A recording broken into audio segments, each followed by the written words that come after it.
Hi everyone, it's Dr. Chris Papadopoulos, the founder of the London Autism Group charity here with a quick message before we dive into today's episode with Simeon and Sophia as usual. I'm really proud to share that my new book, Voices of Neurodiversity, an Inclusive Encyclopedia, is now out. It's the first A to Z of its kind, featuring nearly 400 key terms related to neurodiversity, including many new ideas and concepts you may not have come across before. But what makes the book truly special is that it includes many powerful stories from 12 incredible neurodivergent contributors from around the world, offering deep personal insight alongside the facts and definitions that I provide. So whether you're neurodivergent, a parent, a professional, an educator, or any of those combinations, or you're just curious to learn more, this book is for you. You can get a copy now from Amazon and most bookshops by searching for Voices of Neurodiversity, or if you order directly from Routledge, you can get 20% off using the code 25AFLY3.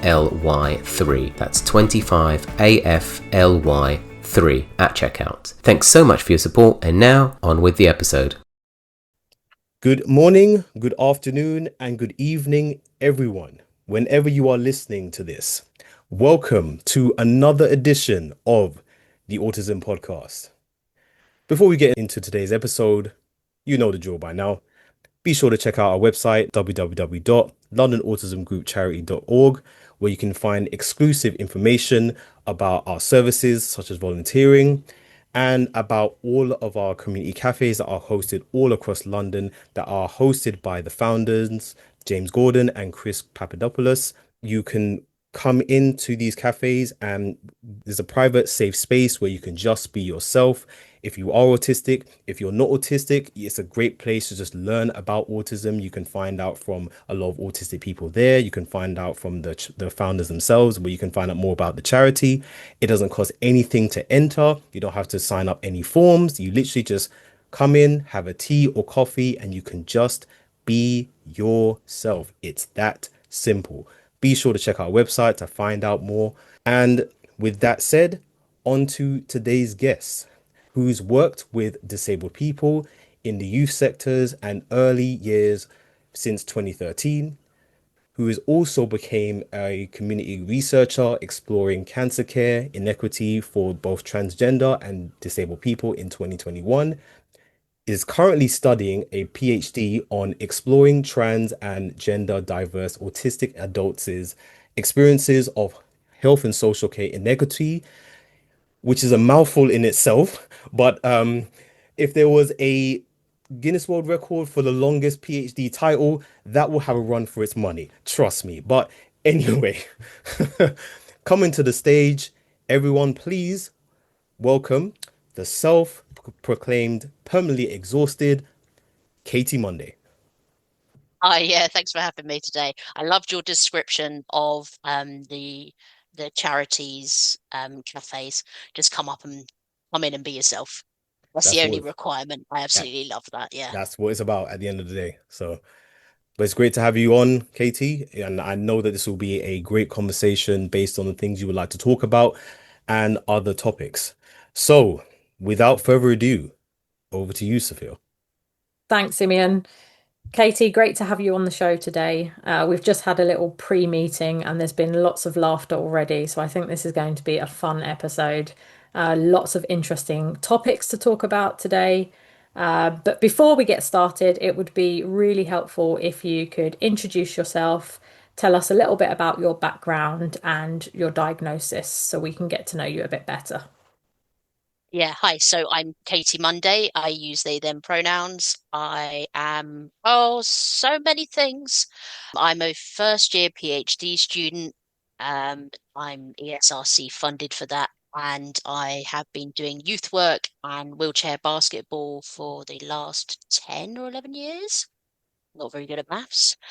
And working with the young people that I was working with, like doing care plans and going around and meeting families before young people get started with us and our social group, writing down all these things. Oh, yeah, it doesn't get on really well with hand dryers. Yeah, it really struggles when routine changes. time management issues, doesn't necessarily know how to be quiet, many various other things like that. And the more I met, our social group wasn't specifically autistic, it's for neurodivergent and disabled young people in the widest imagining of that possible. It just happened to be that we have a lot of autistic and ADHD young people. It's just kind of fitting those pieces of the puzzle together and thinking at the age of 27, yeah, I think there might be something going on here. I did go in for a formal diagnosis, which took a couple of years and many more phone calls than I would ever have liked to have done ever in my entire life to get my formal diagnosis. I actually got a 2-for-1. I didn't realize you could get that when you go for diagnosis. So I got autism with additional OCD. So that was quite nice. So yeah, so I suppose I've been formally diagnosed. Oh my goodness, coming up 5, 6 years now. And I think as soon as I got my formal diagnosis, I don't know if it was beforehand, I started kind of reaching out to other autistic people online, like, through youth work and other work, autism, not to my understanding of autistic young people that I work with and autistic adults that I work with. But, you probably have people come on the show and say this all the time, there's this kind of idea of disorder, deficit, you can't do this, challenges, burden, all these other hideous words that are thrown around everywhere that I Yep, also see just in negative buzzwords research. everywhere. Yeah. Yeah, they also see in research, and I'm like, that's not what autism is to me. That's not what I see in the autistic young people that I work with. And quite frankly, that's not what I see in me. So yeah, so I think finding online community was, I don't know if it sounds really strange, like another form of diagnosis, like a community, like a great big community hug that said you're autistic. And now, like not quite one of us, but it's a little bit like that. No, I Yeah, get you. relate to that. I've also done a PhD, and one of the hardest thing I found about reading journal articles around autism was that use of language, deficit, impairment, disorder, so different to the terminology that we use within the community.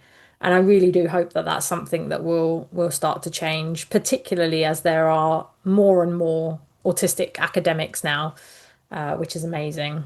I mean, at the end of the day, all it does come down to is just the exposure of more positive individuals and representation of autistic people, which will, in a way, make the naysayers and the non-autistics that are just not familiar with how autism really works, it will just paint a different picture of autistic people. Because just like what Jenny Lochran, who was our previous guest, said on her episode, which by the way, check out once this is done. It should be up by the time this episode is up. They follow the pathologizing paradigm. So they think that autistic people are just damaged and broken, and that is the perception of autistic people, which could not be further from the truth. There are plenty of autistic people that have very bright personalities. They are some of the most developed people and humble people that I know. We just like to be heard and treated like everybody else. I know, what a crazy concept, but it's true. We just want to be seen as regular human beings because that's what we are. We just have a neurological difference, and they just need to understand that. But this is why I always say on every episode, Sophia, you know it's coming. We need to understand ourselves first, because once we understand ourselves and we know what our limitations are, we know what our potentials are, we will show the world that we know what we're about, and then other people will take notice. 100%, 100%. I think there's also like this really intersectional part to that as well, about these different layers of ableism. So I talk a lot on my work around like cisgenderism and ableism and the kind of nexus of that, what David Jackson Perry calls the cisgenderism-ableism nexus. So how these two things work together to create these normative ideals of what our bodies and our minds, our body mind should be doing, should act, should look like, should turn up in a room and present as. And I appreciate that that is the same, well, not the same, but very similar for racialized people and for autistic people with learning disabilities, and where all of these areas may also intersect as well. So in a lot of spaces, we're not just turning up as autistic people who also experience ableism, but we're turning up as, women who also experience misogyny, or Black women who understand that from a racialized perspective and a misogynist perspective in misogynoir. So that's a lot to fight through, and you know what? I just want to live my life. I was about to say I want to put out my washing. I don't want to put out my washing. I hate doing that, but like it's a thing I have to do, right? I just want to live my life Well, that's without part of being thinking. human at the end of the day. So yeah. Yeah. So, put out that washing. And for all those people listening, if you've got washing in your washing machine, you got to take it out. You can 100%. put it Don't in leave the it in there. tumble dryer, you can put it on the washing line, but don't leave it in there for a couple of days and then remember about it and then put it on. All right. So that's my friendly reminder for the That's, washing that is inevitably in someone's washing machine right now. that's a great tip there. Good piece of advice. I was just thinking for some of our audience members who may not be familiar with terms like cisgenderism or ableism, would you be able to kind of break those down a little bit or explain those? So ableism in the shortest way that I can describe it, and I won't use what a participant in my previous work called word wank, is what non-disabled people put onto disabled people. So that's stigma, prejudice, any ideas that make disabled people out to be less than. And ableism comes in all sorts of forms. It could be shouting slurs at people in the street, certain politicians trying to go through pit cuts and benefit cuts.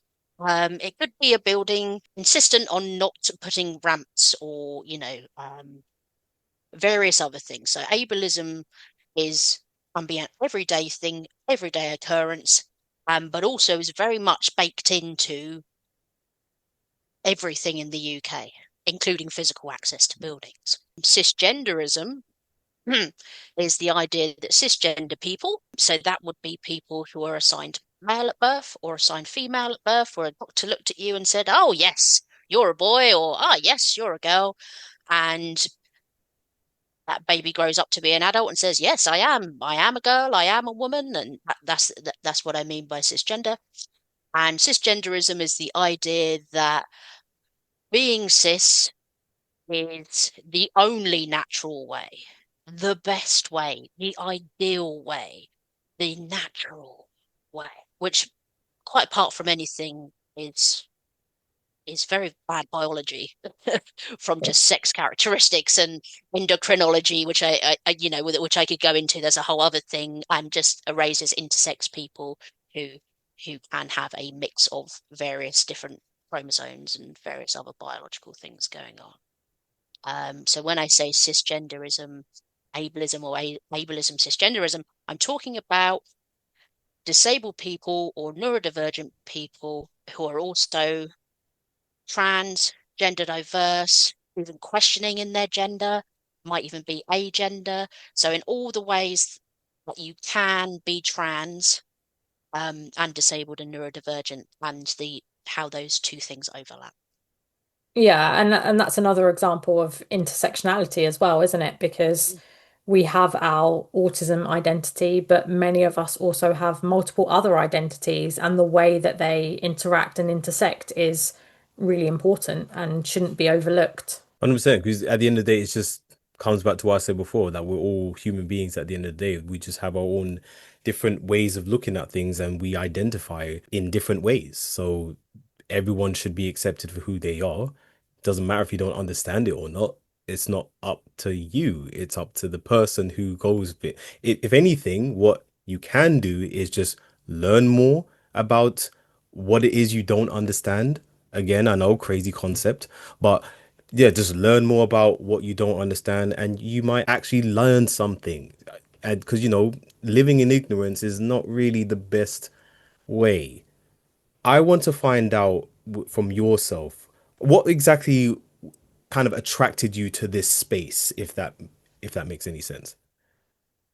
Research wise, or Just in general, I would say. So is that something that you've experienced yourself in terms of gender identity, in terms of sexuality? Is that something that you've experienced in your personal life, and you saw there might have been some things that you may experience that you saw reflected in other people, and you wanted to get into the work that you do? Yeah, I always say that the research, or at least the PhD that I do anyways, I do various other research outside of that, which I might come to later if I may. I'm very much interested in my own lived experience. And I think there's something about at least a lot of autistic people I know that we tend to be quite introspective and almost like I don't want to say many scientists because that's such a bad stereotype. But for me, from my experience personally as an autistic person growing up, not knowing I was autistic, I always felt like an anthropologist. If only I'd learned more about these humans and their strange ways and and all these things that I feel like I should be involved with, but I don't really want to, and I don't really know how to do that. And it's all a bit awkward. And the more you pressure me into doing it, the more I want to tell you to stick it up your ass. So, so I think I went from being quite an inquisitive child on what I felt was like on the outskirts of quite a lot of things, which sounds quite sad, but also quite liberating because I don't feel like I have to provide a justification for who I am or overly explain myself. I there's so many autistic people I know who apologize for so many different things that they do, and it's mostly just their autisticness. Yep. I'm really sorry because I've interrupted you, and I'm really sorry that I've done this, and so many of us go through this kind of having to apologize and explain who we are over and over and over again, and even preempt that as well. So that's a really difficult thing. So I'll get round to actually answering your question. Um, I think because I spent so much of my time questioning the reality that is imposed onto all of us, not just autistic people, all people, which is used to categorize and control people under capitalism and colonialism to produce, right? So I think about Kennedy's recent speech in the US about, well, these autistic people who aren't going to pay taxes and aren't going to watch baseball and write poetry. But the taxes thing stuck out for me the most because that tells me that the worth and the value that he places, and a lot of politicians and a lot of people, especially in the 1%, place on all human beings is our productivity. So once you sit outside of that in one way or other, whether you're an indigenous person, you're a black person, person of color, you're queer, you're any number of those things together, disabled, neurodivergent, mad, the list of things goes on. As soon as you can see yourself not outside of the community, but outside of what people would consider normalcy or normality, you actually get the opportunity to question many, many different things. So as soon as I've always known that I was some kind of flavor of bisexual. But then as soon as I was formally diagnosed as autistic, I was like, I've always imagined my brain as like an attic full of boxes, cardboard boxes, and some are damp and damaged and it's scary and under a tarp and full of spiders and everything else. And some of it's like fresh and clean and, in a file of facts, I'm going to show my age there, in a file of facts, you know. So once I unveiled the tarp on my autisticness, if you will, and my OCD and various other things, there's stuff behind all of that. So, oh, okay. So that now we're going to have a look at the gender tarp and see what's under the gender tarp. So yeah, I think that's all just a long way of me saying when you live on the outskirts, let's just explore the rest of it. Why not? I think that's a really, really good analogy and a really helpful way for me to visualize what you're explaining. Yeah, 100%. Yeah, it's also got me thinking around the whole sort of autistic experience of preempting, of over apologizing, of all of these things, and how that's probably quite a good example of perhaps internalized ableism from living in a society where all of these expectations are put upon you that I think particularly for later diagnosed autistic people, we internalize so much of that ableism and kind of expect things from ourselves that completely go against what our needs actually are because society says that that's the way to do it. And I completely agree with you that for so many people in society, it seems like the only way that you are useful if you're productive. And I think that's such a dangerous message. You know what's funny? Like, just to carry on from your point, one of my former colleagues that I used to work with when I was a contractor of this job, he introduced me to this term, which is called weaponized autistics, which I didn't even know what that was until he mentioned it. And that's exactly what you just said, which is basically in the workplace where their skills and their progressions are basically capitalized for the company's benefit. So, for example, in IT, I work in IT. I've been working in IT for almost 10 years. So, no, not almost 10 years now. It's actually been 10 years. And yeah, so showing my age there as well. So, Katie, you're not the only one. That's pretty much what it's been for me and for a lot of other colleagues that I've worked with in the past. Their skills are shown clearly on display and they're not really, it's like they're not even seen as people, which it just overall just goes back to the problem that we've all been saying at the start, which is not really seeing us as people. We're just seeing us as things to be used. And that's the reason why a lot of autistic people that struggle a lot more or have more higher support needs, they're not useful in society as kind of like what you described. And just going to the always having to explain yourself point as well. I just want to chime in on that. I'm pretty sure everyone on this call and everyone listening who is autistic can all agree how annoying it is to constantly have to justify yourself and say things that, let's just say if you said something and you didn't mean to say it in a particular way, all the people that we have to explain ourselves to, they always think the worst possible way. And it just goes back to what I've said in other episodes, which is, especially with non-autistics, is that they care more about how it comes across externally versus how we intentionally tend to say it.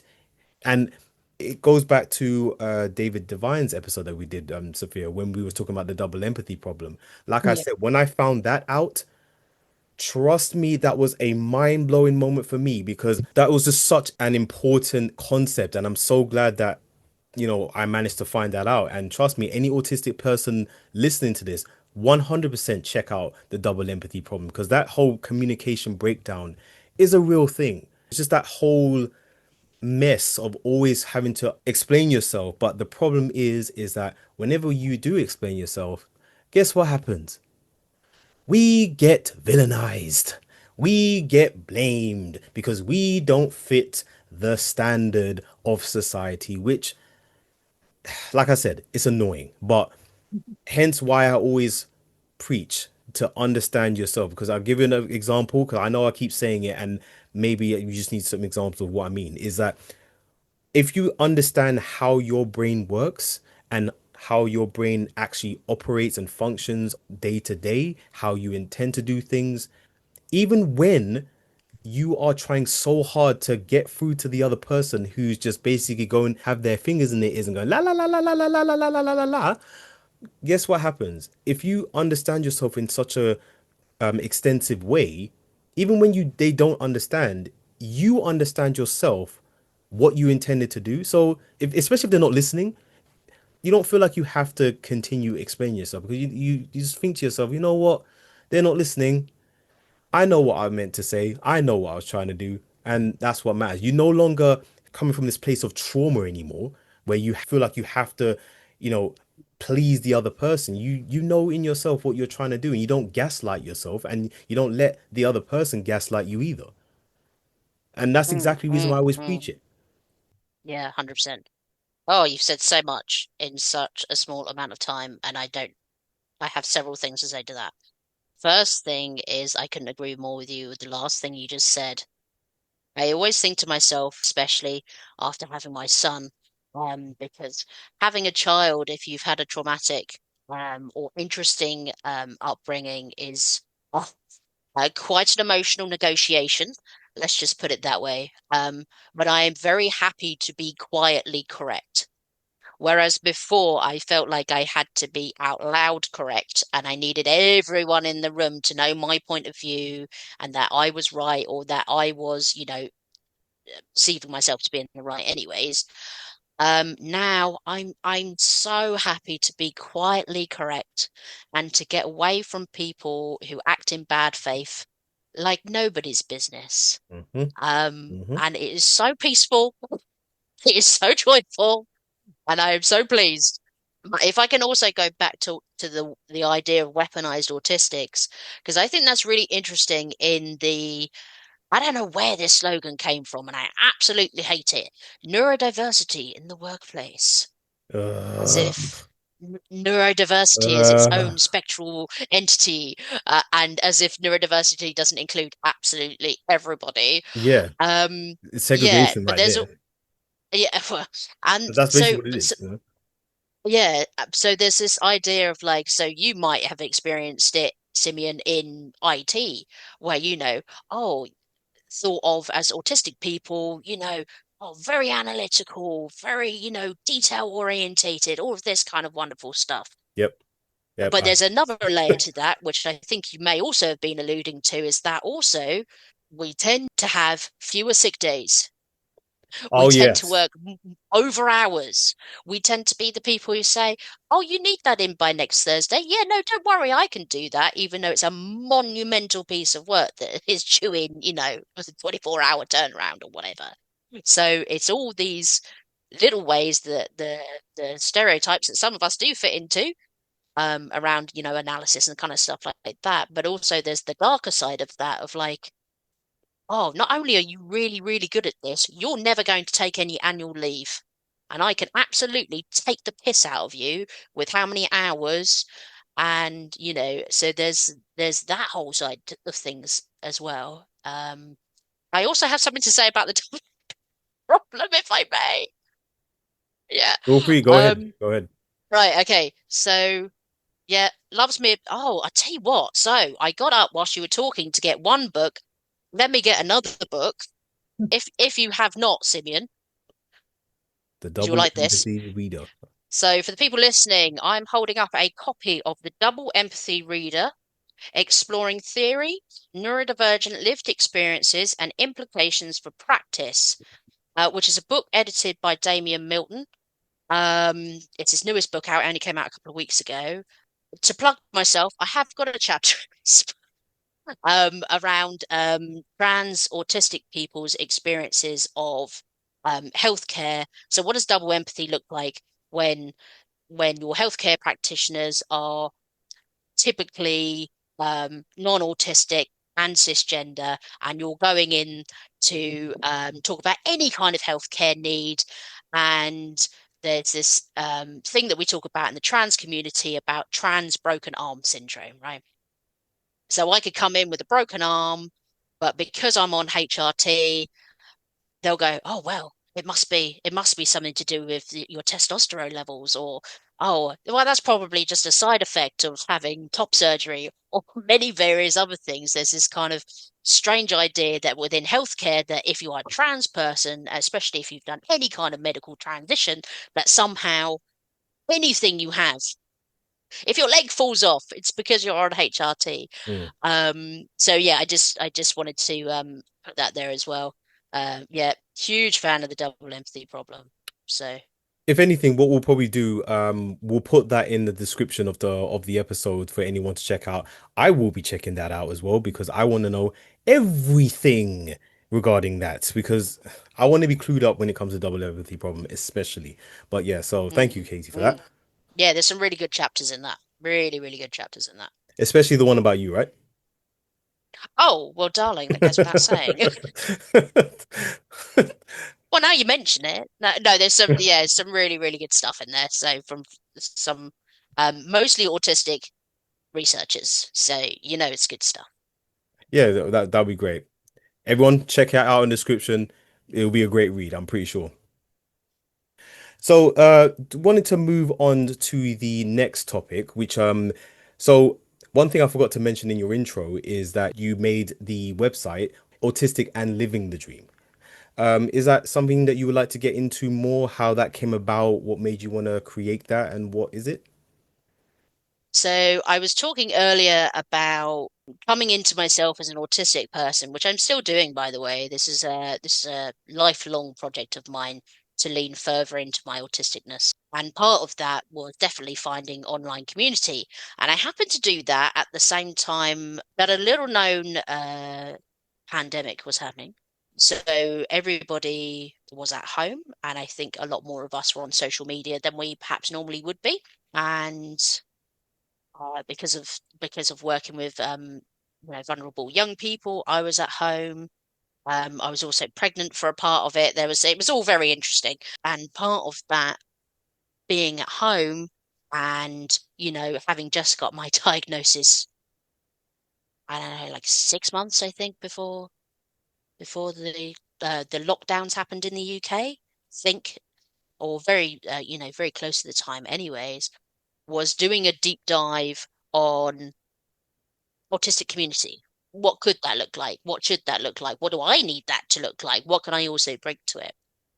And online spaces were obviously the place for me to do that at the time.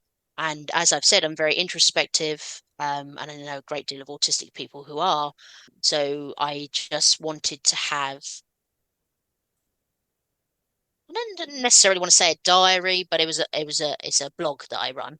And then you write something and you put it out there and you write it I write my blogs for myself. The fact that other people see stuff in it is absolutely fantastic, but I didn't expect that in any way, shape or form. So then just got really connected with a lot of other trans autistic people, a lot of autistic researchers, a lot of queer disabled people, involved in a lot of activism, online and kind of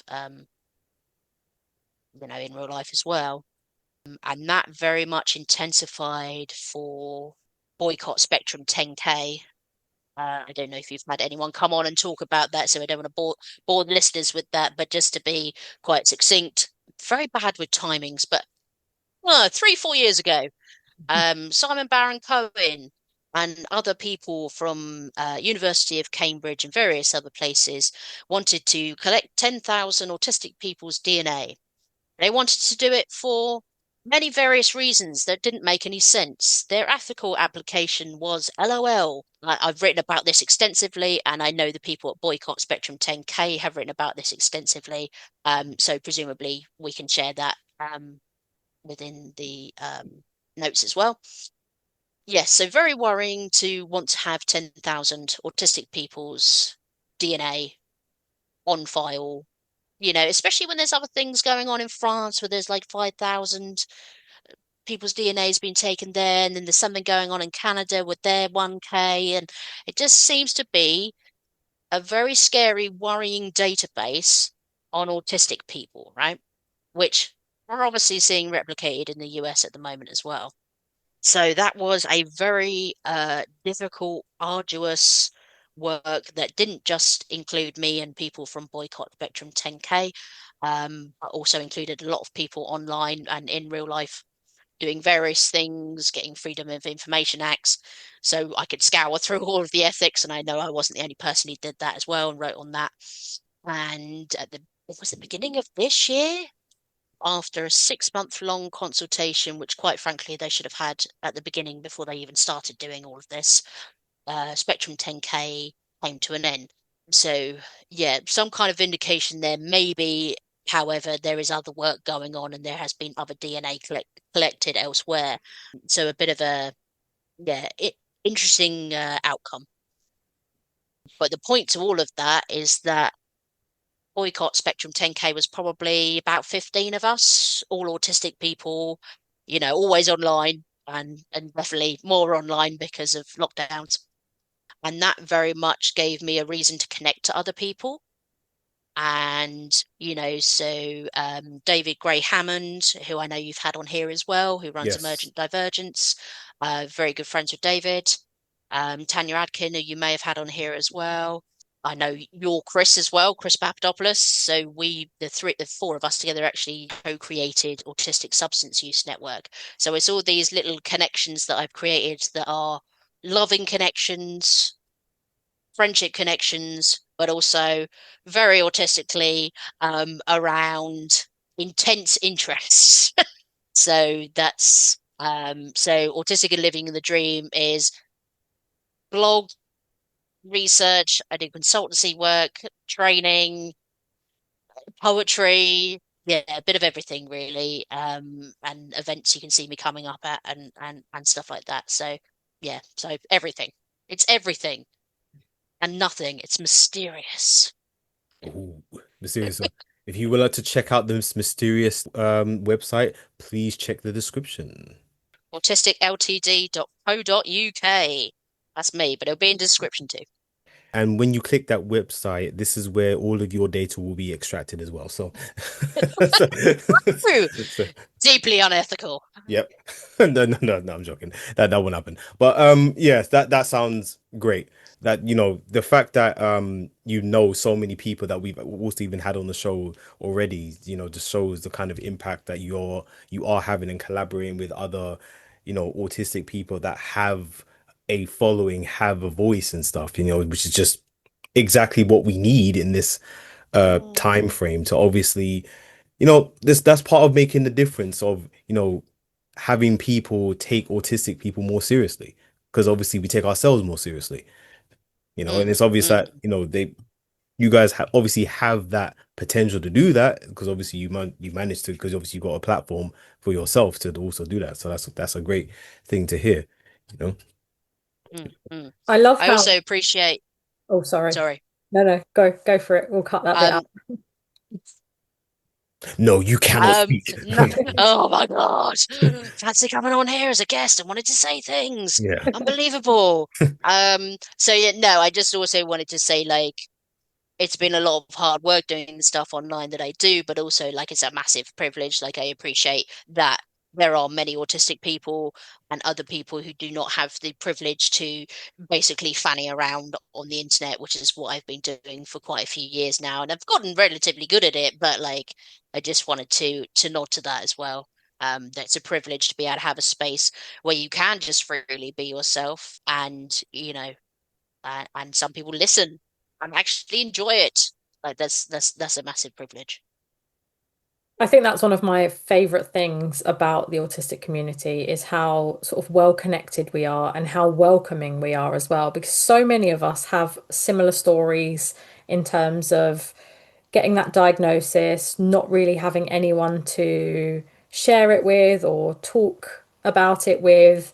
And then we go online seeking out information, looking for those connections. And now there's such a big community for people. I just think it's so nice to know that support is out there. So yeah, thank you for all your contributions to the autistic community. Oh, that's really sweet. Thank you. And guys, just to kind of chime in on that as well, the fact that there is such a big community, Sophia, you are absolutely right. That is why I also encourage everyone who feels like they have no friends to go out and explore and meet people that are in the autistic community, because I mean, I'm pretty sure a lot of people, they feel like they're alone and they don't feel like they fit in anywhere. That is a big reason as to why the autistic community is so powerful and so important, because the fact that there are, just like Sophia mentioned, there are so many people in the community that share very similar stories where you can resonate with the other person. The fact that when you share your story and other people resonate with you, and the fact that you can communicate in a way that the other person would understand, you can't ask for anything more. And I'm not saying that we have to only interact with other autistics and other neurodivergents, because I will be lying if I was to say that neurotypicals aren't capable of understanding us autistics. I know that there are. There doesn't seem to be many at this point, but there are 100% people who are non-autistic that are willing to understand. So I wouldn't encourage and just rule them out and say, oh, forget all every non-autistic person. I'm only going to interact with autistic people or neurodivergent people because again, you're just segregating yourself. But at the same time, obviously, who you resonate with more is who you resonate with more. I don't feel like I have a place to really dictate who you want to interact with. It's just whoever you choose. But all I'm saying is don't think that there's no one out there that will understand you and want to interact with you. Yes, you may have gotten people that may have not understood you and you felt like there's no one you could really connect with. But just like Sophia was saying, just like Katie was saying, there's plenty of people out here that would do that. And it's up to you as the individual to go out and get those experiences. Don't expect those opportunities to just land on your lap because Mm. this isn't Disneyland. This isn't Narnia. It's not going to happen. Okay. You have to go and get those experiences yourself. That's the reason why places like the community cafes at the London Autism Group charity exists, where where those same community can come together and where you can meet others. Mm. Yeah, 100%. I'll also add to that, if I may, about I know for some people, if they're questioning or they're not diagnosed, they feel like kind of imposter syndrome and stuff like that, and feel like you don't belong or you can't access autistic spaces. Or actually, like a lot of the young people I work with, they get to a certain age and they're like, oh, I don't want to be part of the disability group. I don't want to be with the youth workers who have certain things written on their shirts and whatever. So what I would say to those young people, or whatever age they might be, is also interest-based socializing is super duper good. So I don't, a lot of my socializing that happens in the real world outside of my house. I haven't necessarily looked for autistic adult groups, although they do exist. But when I go to my local tabletop gaming cafe, everyone I played D&D with for the last 6 years, that's a pretty neurodivergent table of people right Yep. there. Or, you could go LARPing or various other things. Find the thing that makes you happy, and then you'll find the people you want to do that with. And then, lo and behold, you're probably around people who are similar to you. 100%. Yeah. 100%.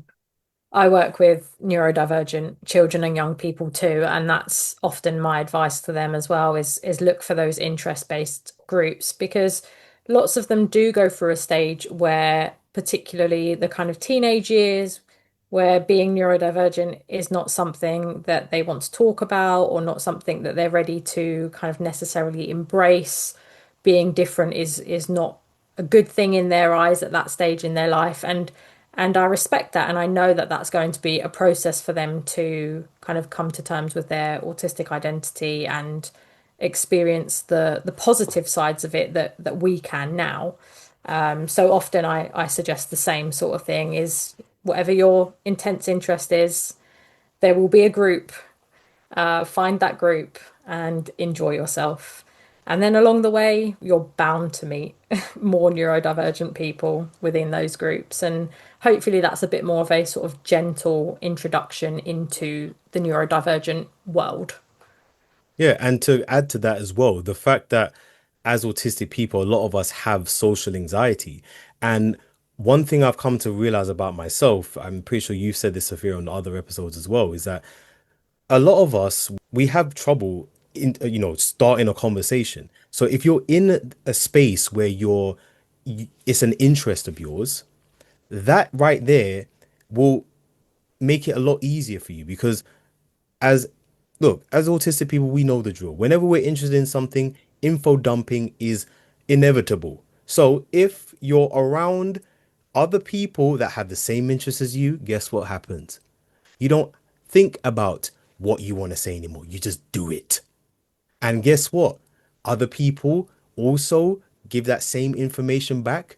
And like I said, there you go. It just rolls off the tongue from there. I'll give a perfect example from my own life. There was a time period during primary school and majority of secondary school where I didn't have any friends, right? I would say in year 11, when I was 15 years old, that's when I met my friend group. And how I met them is, and what connected us is our love of anime and our love of video games. And guess what? It's 2025. I'm still friends with those same people to this day. Literally, one of my closest friends lives with me right now. And that all started because we like to watch Naruto and we like to play Dragon Ball Z and stuff like that. That's how it started. Literally, I thought that during that time period, I thought, oh, I'm not capable of having these friends. But then once again, I found out that everyone likes the same animes that well, sorry, they're the ones that got me into anime. And we like the same video games. We like the same music. They got me into rock music. I'm a big fan of music. Yeah, Sophia, you already know that's my special interest. I found out that some people in my friend group, they love music just as much as I do. They listen to as many genres as I do. The rest is history. Like I said, 15, 16, how many years later, I'm still friends with these same people. And it all started just because I found people who had the same interests as me. So it's possible. So please get out your house and go out and meet people based on your own interests. You're not going to find them, like I said, not just going to randomly run in your lap. Please stop having this mindset that everything should just happen to you. And look, I get it. I get the fact that you may think that because of everything that's happened to you, you feel like you should. But at the end of the day, it all comes down to your own accord. I'm just looking at my I'm not into anime, but I like manga. Okay. I find I have issues with the anime because because I need to have subtitles, but then if they're, dubbed, and then the subtitles and then the dubbing are not always the same thing. Yeah. And then if you've ever You're not a fan watched of that? Okay. anime with subtitles on, it's information overload for me. So I'm sitting here looking at my Dragon Ball Fair and enough. Fair enough. Fair enough. my Full Metal Alchemist. I got a special edition Tokyo Pop Battle Royale. They made like these really gorgeous special editions of Battle Royale. So yeah, Nice. I'm into it. So I understand. I understand. I I have nearly a got the feeling. other bookshelf out there. Yeah, fair enough. I have a feeling if we were to start talking about that, it will be 10. This podcast will be 10 hours long. So, if that's the case, so So we'll leave that there. We'll leave that there. Yeah, Simeon always likes to ask our guests right at the end what their special interests are. And I think we might already know one of yours. yes, but we won't get to it yet because I do have other things I want to talk about. Yeah. I guess the next thing is so I know that you contribute to Autism Revolution and you also mentioned Autistic Substance Use Network. Could you tell the audience what your contributions are with those? Yes. So I know that you spoke to Jenny a couple of weeks ago. I think maybe she was your last person to speak to on podcast. Yes, it was. So I'm sure you have heard this at length with very great detail because I know that's how Jenny likes to share these things, which is gorgeous. Oh yeah. Um, Um, so so I'll be a bit more succinct, perhaps. Yes. So Jenny and someone called Callum Bratzo were talking online. Again, two other people I've never met in real life, but have known for years for various autistic goings on online. I don't know how I came up in their mind, but I did, and I'm glad I did. I think because they were specifically looking for an LGBTQIA plus page lead or something in that area. And they both said, your name was the first name that we thought of, which I thought was really cute. And that was, what, 3 years ago now? 2, 3 years ago now? And Jenny and various other people at Autistic Revolution, which is an online magazine that's very accessible, run like 99% autistic neurodivergent people. I'll leave that 1% in there just in case there's someone who goes, excuse me, I'm not part of the community, and it's a really gorgeous space for people who don't necessarily get the chance or don't feel like they're able to, capable of whatever, of being able to share parts of their story, their artwork, their special interests, how they feel about food, various other things like that. So I run the LGBTQIA plus page. So that's me. So I get the opportunity to reach out to people on social media, but 9 times out of 10 they come to us, which is really lovely, and say, I've got this idea, but I've never written anything before, or does this fit? And my answer is yes. Of course it fits. Like, why would it not fit? And if you want help with anything, then we can help with that. So that's a really lovely thing. And I super appreciate being on board for that. So I know, obviously, last month was Pride. So our edition that came out last month was on Pride.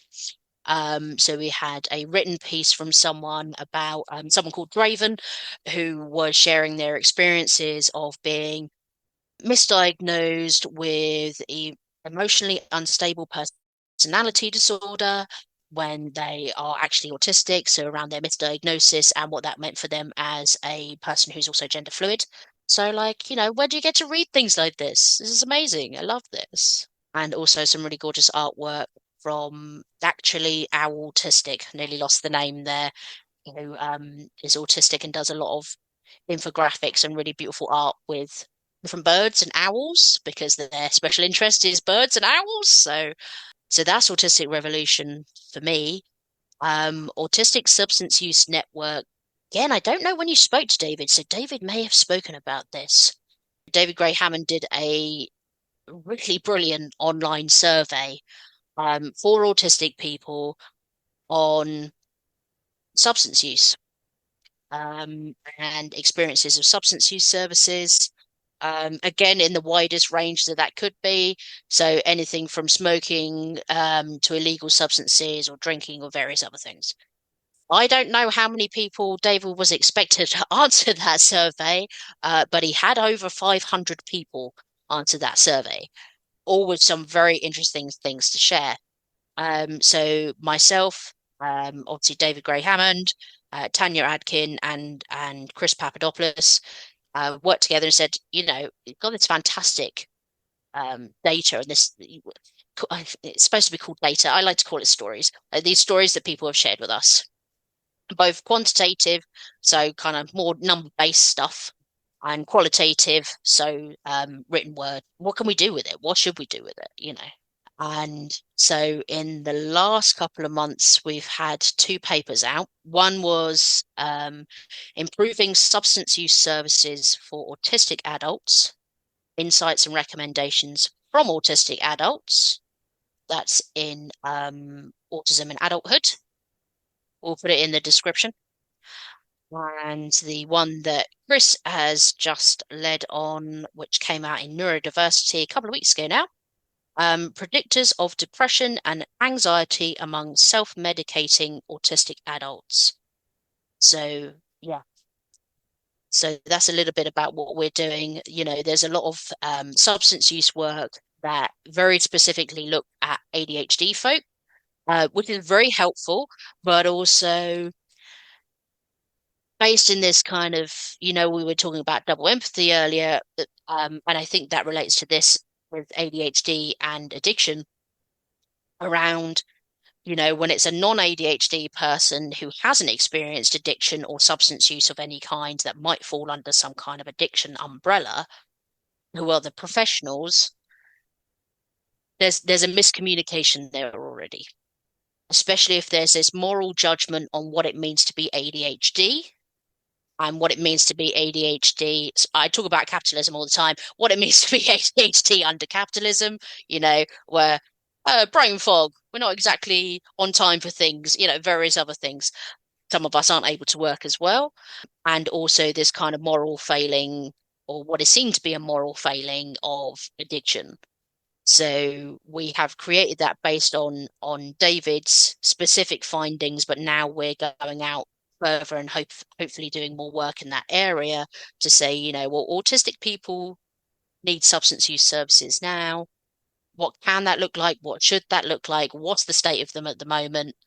Yeah, so just trying to fill in the many, many gaps in research knowledge on autistic substance use. Sounds like Yeah, a great thing. so many gaps and in so many areas. So it's really good to see that this work is being done. And we will definitely link those into the description too, because they sound like really interesting papers. If anyone who is listening has issues with accessing that, feel free to email me on autistic_ltd@outlook.com. Again, we'll put that in the description. If you have trouble accessing that in any way, just email me and I'm happy to send things along to you. So, Kate, I know you wanted to talk about your PhD as well, of the Guinness World Record long title, which I'm not going to say again, but actually, no, I'll say it again because, this is out of respect. Exploring trans and gender diverse autistic adults' experiences of health and social care inequity. That is a mouthful. In the UK, you missed in the UK. Oh, in the UK. Oh man, I It's messed even up. longer. I messed it up completely. I'm so sorry, Katie, for my blunder. But yeah, would you I know you wanted to talk about what it takes to study with that. So is that something you would like to get into now? Yeah, 100%, 100%. I have many things to say about this. Um, but I'll, you know, I also write about this on my blog as well. So if people were interested in that, they could come and have a look at that as well. So I get into a lot more detail and get a lot more sweary. So I think, Sophia, that you shared this earlier about, I'm assuming that your PhD was something around autistic experience as well. Yes, it was. Yeah. And you were talking about going through papers with, disordered, deficient, and all that. So I'm at the space where there are autistic papers that are very much like that. But there's also trans papers that are very much like that. And also very lovely papers that are about both, that talk about, the autistic failure of gender, or like gender deviancy from autistic people. And won't somebody please think of the autistic children? Which I will just say, like, everyone talks about that within various different things in the Cass review and in the Sullivan report around should we be giving access or potential access to young people and children puberty blockers. There's several issues with this. Is that first of all, that people, I think, are of the understanding that a young person can just magically turn up into a gender identity clinic. We will talk for 5 minutes and then you will give me my HRT or my puberty blockers, or, as some people would say, chop various bits off and whatever. Let me just tell everyone, for everyone who doesn't understand the gender identity centre crisis in the UK at the moment, most young people have waited so long to get any kind of care, and I mean come in and talk to your doctor, that they have grown out of children's services and gone into adult services before they've even spoken to anyone from the gender identity service. That has got worse through the years. So, and then after that, there is a great long period of talking therapy that young people have to go through to say, how is it you're feeling? How is it you're identifying? What is it that you want your future to look like? All of these kind of things. So there's a great deal of due process around before anything physical, practical, whatever happens with young people, with adults. So there's one thing. But also how autistic people and autistic children definitely are used as a scapegoat to suggest that puberty blockers, there should just be a ban, a full out ban. Unless you need those puberty blockers because you're a cis child and you've started, menstruating and you have issues with that, and therefore you need some kind of HRT or puberty blockers to help you with that. So it's not an outright ban on puberty blockers. It's an outright ban on puberty blockers for trans and gender diverse young people. The problem with putting autistic people within that framework And it kind of makes sense that autistic people are put in that framework because the overlap of being trans and gender diverse and autistic is actually quite large. That does not mean if you're autistic that you're trans, and it does not mean that if you're trans, you're autistic. I'm just saying the overlap is large. The issue with bringing autistic young people into the picture is that the systems in the UK do not care about autistic young people. I don't know that I need to go into any more depth than that. Like from education to healthcare to diagnosis to EHCPs, education healthcare plans, individual education plans, what we would call benefits system within the UK to get kind of monetary help and help with more practical things. These things are hard fought for. They are exceedingly bureaucratic. They're very difficult, and they're usually done by parents and carers who are also extremely tired, neurodivergent, and disabled themselves. Like the system is dreadful, right? So nobody cares about autistic kids anyways. Like, sorry, when I say nobody, I mean the government don't care about autistic children anyways. So it's a straw man. When anyone puts the, will somebody think of the children? Will somebody think of the autistic children? It's a straw man because nobody who is saying that actually cares about autistic young people or trans young people. So that very feeling and that very almost incredulity. I'm going for it. I think that's the word I'm looking for. I think that's a real word. You heard it here first today, if it isn't a real word, of someone being trans and autistic and doing research and trans and autistic, doing research with trans autistic people blows so many minds. It's unbelievable.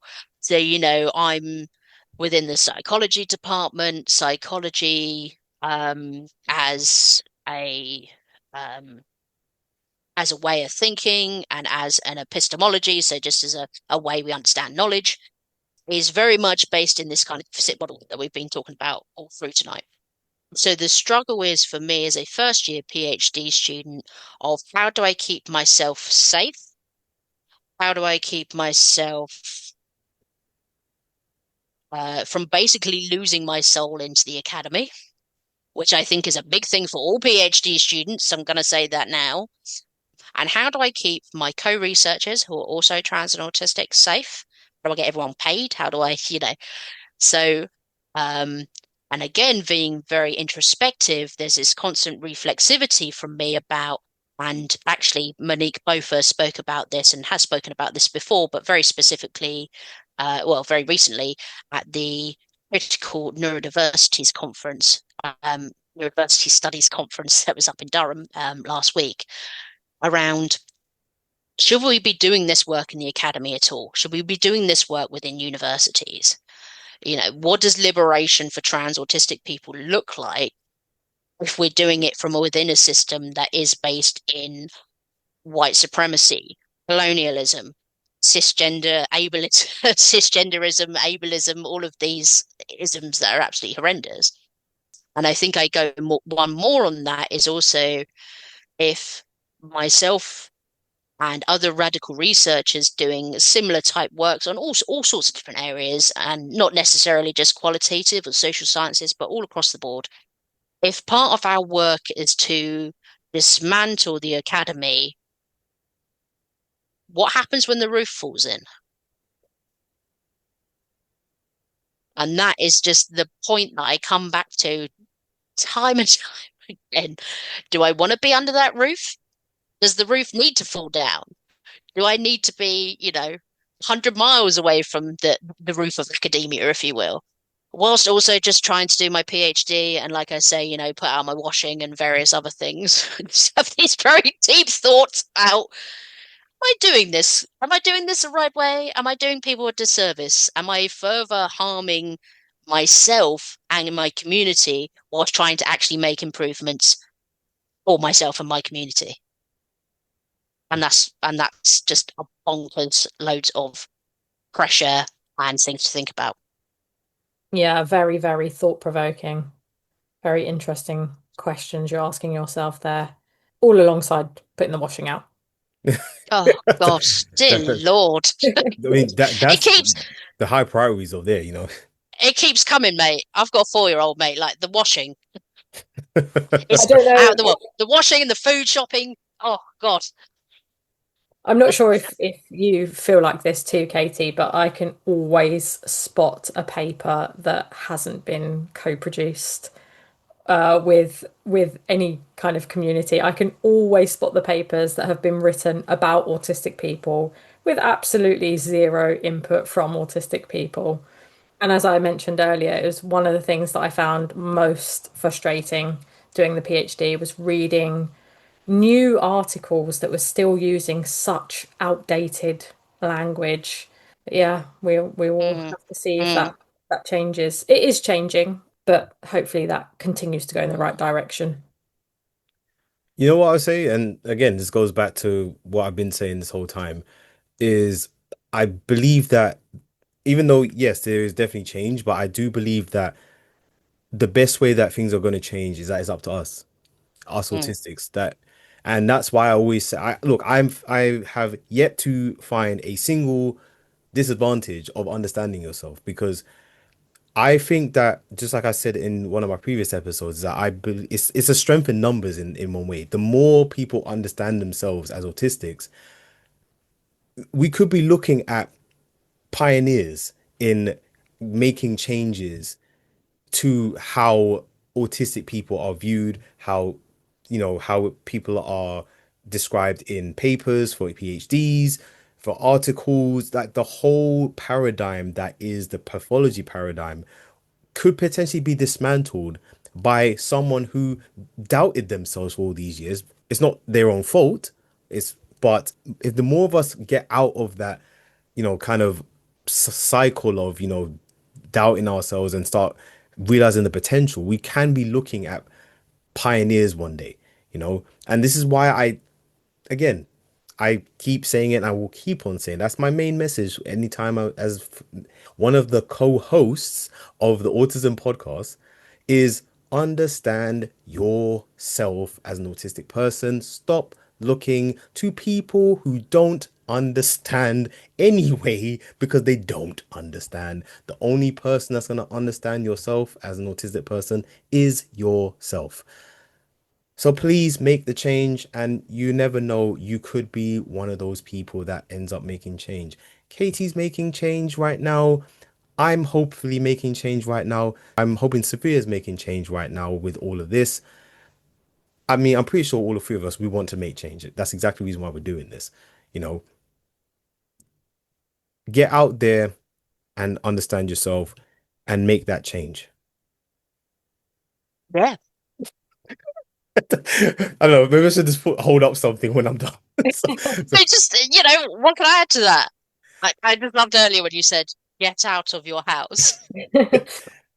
yeah, So I'm just thinking when I just leave your house and go to, I'm still stuck on that. And I'm it, loving that. if I'm honest, yeah, that came from, I used to do that. I used to stay in Mm, all the mm, time. So it's like, I know what I'm talking about when I say this. It's not just, it's like I've always been this one person who's always, been outgoing and mm-hmm. stuff. Like I was in the same boat. That's exactly the reason why I say this. And I was miserable when I was stuck in, I was doing absolutely nothing. I'm more lively now that I'm doing stuff like this. Mm, I'm more confident in myself because I understood myself fully. I know there's still things I need to understand. You know, I'm not gonna say, oh, I am the autism guru. No, I'm not. But maybe one day, but not now. Yeah, that's basically what it is anyway. All right, so time for the last question of the episode, and it's definitely, yeah, it's my favorite part. Katie, could you please, I know you've mentioned some of them already, but could you please let us know what your special interests are? oh, I have too many and not enough. I'm both understimulated and overwhelmed. All right, let me get my scroll ready so I can list down as much. Uh, reading is a massive part of Oh, life for me. Sophia. Um, Sophia's at the also a moment, book nerd. yeah, at the moment, I'm reading a lot of work around anti-racism. I'm reading a lot of work around kind of intersectional feminism, and anarchism as well. But I also, I was about to say on the lighter side of things, but actually I read a lot of fantasy that is also very long-winded and, like 1,000-page books. So it's lighter in substance, but not lighter physically. Um, I used to read a lot of manga. I don't so much anymore. Oh, if I'm honest with you, just because of money. Yeah, I like to write. I mess about with poetry sometimes. Sometimes I mess about with poetry, reading, writing, giving it a go. I find that I like to do that at conferences because I find that conferences sometimes can be very stilted. You know, it's yeah, usually an 8-hour day of people sitting in front of other people talking about stuff, which is great, but also we can mix things up a bit. So I tend to like poetry for stuff like that. Yeah, what else do I like? I like anything on TV that is remotely queer. I'm loving Our Flag Means Death, so I'm rewatching that. Um, I will watch the same thing over and over and over again for 8 million times and then another time just in case. RuPaul used to be my 9 millionth time, but then the RuPaul dynasty just, I couldn't keep up with like the Mexican and the Spanish version and the German version and the US version, and couldn't keep up with all that. But the first 10 seasons of the US RuPaul. Yes. Yes. Yeah, the books by Irvin Welsh. I absolutely love Irvin Welsh's stuff, who most people will probably know for Trainspotting. Yeah, so I think that's wheelchair basketball. Been coaching that for a long time, but I love the game as well. I am not a sporty person. If you saw me, you'd think, my goodness, you don't do sports. No, not really. I don't want to watch non-disabled sport. I want to watch disabled sports. So wheelchair basketball, wheelchair rugby. I love the Paralympics when it comes on. Yeah, I'm just spending time with my little boy and sometimes my husband. Okay, so only sometimes, huh? Okay. Well, Was D&D was one of them, wasn't it? Oh yeah, yeah, D&D. Oh my goodness, yeah, I know. This is why I'm tired. This is why I'm tired. It's also ME, but like this is why I'm tired. Yeah, D&D, love D&D. I love, I was very much into amateur dramatics when I was younger and had more free time and um singing as well is also a passion of mine. My husband does records music and is a published songwriter. So I do quite a lot of singing on his songs as well. Um, yeah, I think that's probably enough to be getting on with, really, I think, isn't it? Yeah, Love hearing. that's filled up my scroll, a lot, so I definitely think we got that. And just for anyone who doesn't know what D&D is, that is Dungeons and Dragons, for the non-nerds out there. They will exist. Someone will not know what that is. That's Yes. fine. I was just going to say, I really love hearing all of the diverse interests that go on within our community. I think we've done 4 or 5 episodes now, and we haven't heard the same interest twice yet. This is Apart from why I like reading, to do it. This has is why I come like up. to ask. Reading has come up once before as well, I think. But other Yeah, than that, everything is just so different. So good to hear. yeah. We always used to ask at Academy, we always used to ask what someone's favorite stim was. So if someone comes on like, what's your favorite stim? And then people will be like, well, let me get all of this stuff out and let me tell you all of this. And then we talk about like fidgets, for the most part, but like smells and various movements and stuff like that. Like people were talking about their candle collection and stuff like that. And I'm like, and how we completely and utterly engage with, sensory input in like a completely different way. So I appreciate the personal random question at the end. No worries. That's look, the whole point of that was just to highlight how interesting autistic people are, and the fact that we have such diverse interests, and they should be highlighted. That's exactly the reason why I like to ask, you know. But anyway, Katie, it's been a absolute pleasure having you on the show today. If I'm honest with you, this is probably one of the most chilled and, bubbly episodes.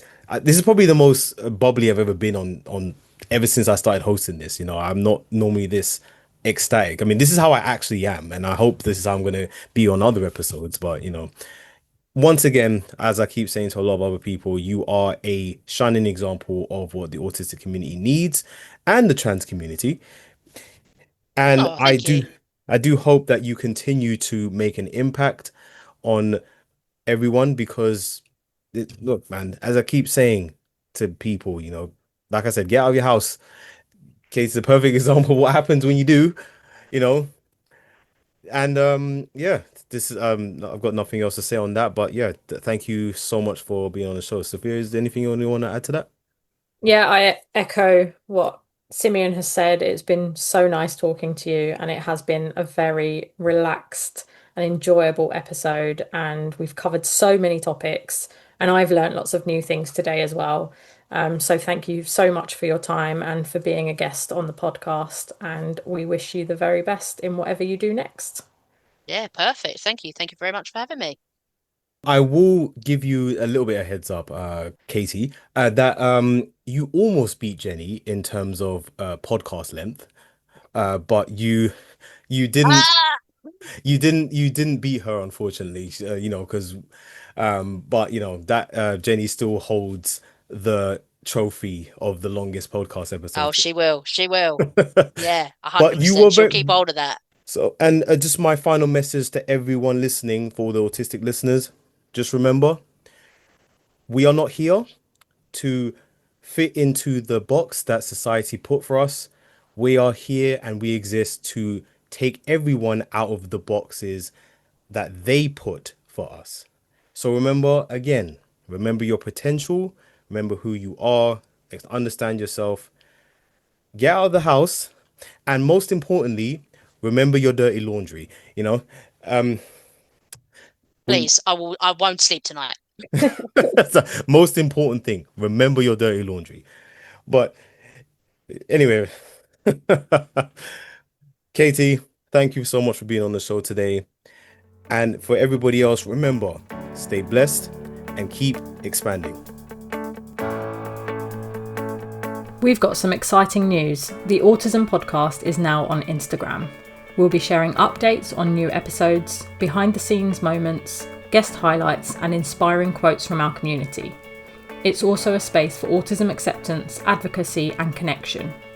Whether you're autistic, a loved one, a professional, or just eager to learn more, come join us and help grow this incredible community. Just search for the Autism Podcast on Instagram. And if you're enjoying the show, don't forget to share it and tag a friend. The links will be in the description below, so please check that out.